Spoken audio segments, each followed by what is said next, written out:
글로벌 외신센터입니다. 말씀 주신 세 가지 내용들 위주로 오늘 외신도 꼼꼼하게 체크해 보겠습니다. 김민아 캐스터와 함께합니다. 어서 오세요. 안녕하세요. 네, 첫 번째 소식은 아무래도 인플레이션 관련 지표가 되지 않을까 그런 생각이 드는데 인플레이션이 어떻게 변화하는지가 최근 시장에 큰 변화 흐름을 좀 주고 있잖아요. 네. 외신에서 어떤 내용이 있었나요? 네, 이번에 소비자 기대 지수 그리고 심리와 관련한 보도 내용이었습니다. CNBC 보도 내용이고요. Consumer Sentiment Survey followed by the Fed shows inflation expectations is slightly. 네, 이번에 미시간대에서 준비를 한 이런 지수가 나왔는데요. 이 부분이 미국 증시에도 영향을 줬습니다. 바로 기사 내용 통해서 확인해 보겠습니다. 미시간대가 발표한 향후 12개월에 대한 기대 인플레이션 확정치는 5.3%로 종전 발표한 예비치 5.4%보다 소폭 하락했습니다. 이렇게 소비자들의 기대 인플레이션 상승세가 소폭 하향한 데 힘을 입게 되면서 미국 증시가 급등한 채로 마감을 했는데요. 이날 발표된 이 미시간대 소비자 신뢰지수는 이전보다 하락세를 나타냈지만 장기 기대 인플레이션은 예비치보다 낮아지는 수준을 나타내줬습니다. 이 미시간대는 6월에 미시간대 소비자 태도 지수가 50으로 확정이 됐다고 발표했는데요. 이는 예비치와 월스트리트 저널이 집계했던 전망치인 50.2를 밑도는 수준으로 이 소비자들의 심리는 사상 최저치로 낮아졌다는 점도 짚어줬습니다만 여기서 가장 중요했던 거는 12개월간의 향후 기대 인플레이션 부분이었습니다. 이번에 발표가 됐던 12개월 기대 인플레이션 확정치가 종전 발표했던 5.4%보다 소폭 하향하게 되면서 소비자들의 심리를 개선시켰다는 분석이 가장 많이 나오고 있는데요. 이에 따라서 기대 인플레이션이 소폭 완화되며 투자 심리가 살아났고 이에 따라 3대 지수가 장중 내내 상승세를 탔다고 분석하고 있습니다. 연준이 0.75%포인트 금리 인상을 하게 된 것은 이번 기대 인플레이션 때문에 이런 0.75% 자이언트 스텝으로 간 것이었기 때문에 이번에 기대 인플레이션이 예비치보다 낮다는 부분이 중요하게 시장에 작용됐습니다. 조금은 긍정적인 지표가 나와서 이 지수가 올랐던 것 같은데 연방은행 쪽에서도 한번 이렇게 멘트가 나오지 않았나요? 네, 그렇습니다. 여는 총재의 발언이 있었는데요. 바로 제임스 블러드 여는 총재의 발언이었습니다. 이 블러드 총재는 자신이 보기에 시장은 괜찮을 것 같다면서 경기 침체에 대해서 논하기에는 아직 이른 감이 있다고 말을 했는데요.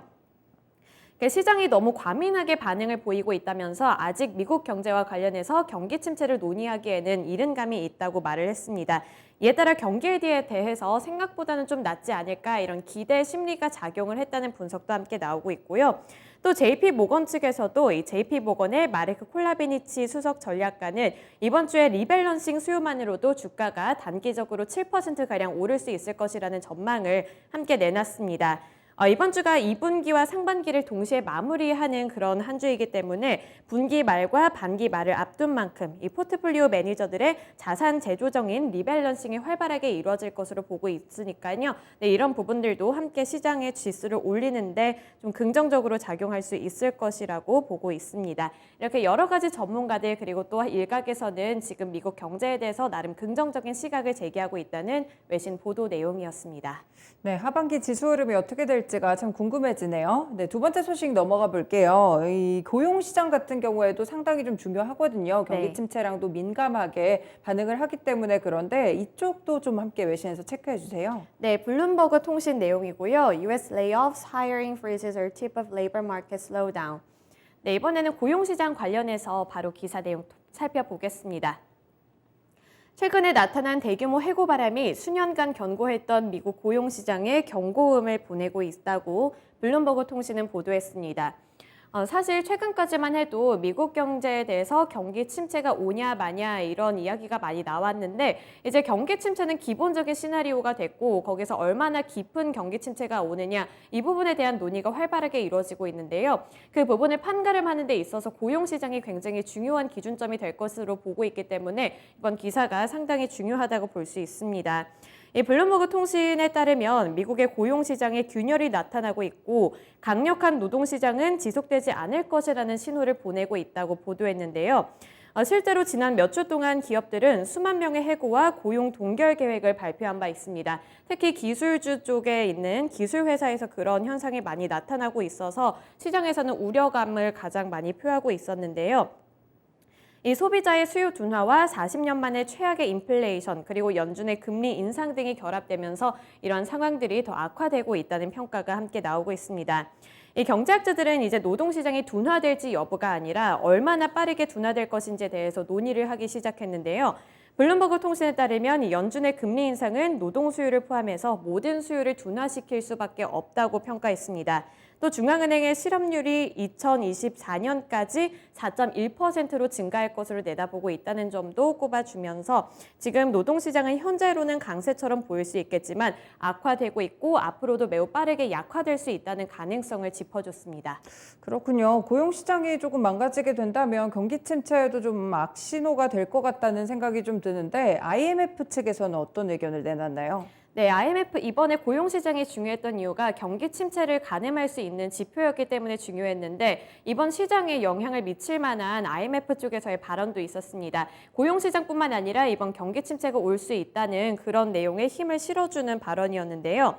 크리스탈리나 게오르기에바 IMF 총재는 미국에서 경기 후퇴를 피하기 위한 길은 매우 좁다는 사실을 인식하고 있다는 발언을 내놨습니다. 또 현 상황에 불확실성이 존재해야 한다는 것도 인지해야 한다면서 지금 앞서 첫 번째 기사에서 살펴봤을 때는 미국이 경기 침체를 맞이하기에는 아직 이른 감이 있다 이렇게 말을 했지만 지금 앞으로 그래도 완벽하게 긴장의 끈을 놓을 수 없다는 부분을 이 고용시장 그리고 IMF 쪽에서의 전망치로 확인해 볼 수 있었습니다. 마지막으로 이 IMF 쪽에서 올해 미국 성장률을 대폭 낮추게 되면서 2.9%로 하향 조정했습니다.